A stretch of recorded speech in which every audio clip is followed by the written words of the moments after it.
Assalamu alaikum. How are you all? Hope you all are fit and fine. Alhamdulillah, I am also fine by the grace Almighty of Allah subhanahu wa ta'ala. Dear viewer, রান্না করার জন্য সবজি কাটছিলাম, বিশেষ করে আলু কাটছিলাম। ছোট মাছ দিয়ে আলু ভাজি করব।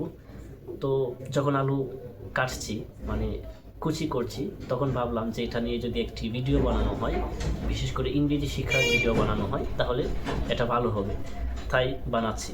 সো আজকে আপনাদের সাথে আলু কাটার যে কয়েকটা পজিশন বা সিস্টেম বা বিভিন্ন ধরনের বিভিন্নভাবে আলু কাটা হয় সেগুলো নিয়েই আলোচনা করব।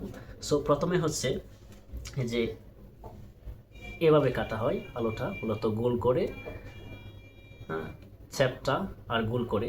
এটিকে বলা হয় sliced potato. To slice the potato, to slice the potato.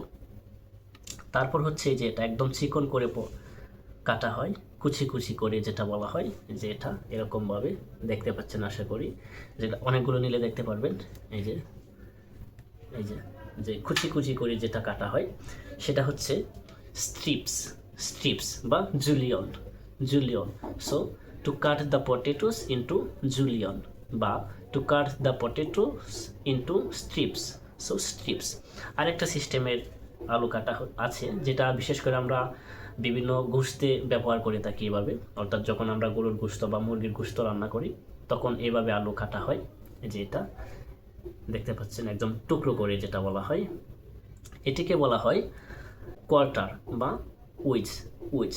So to cut the potatoes into wedge বা to cut the potatoes into quarter.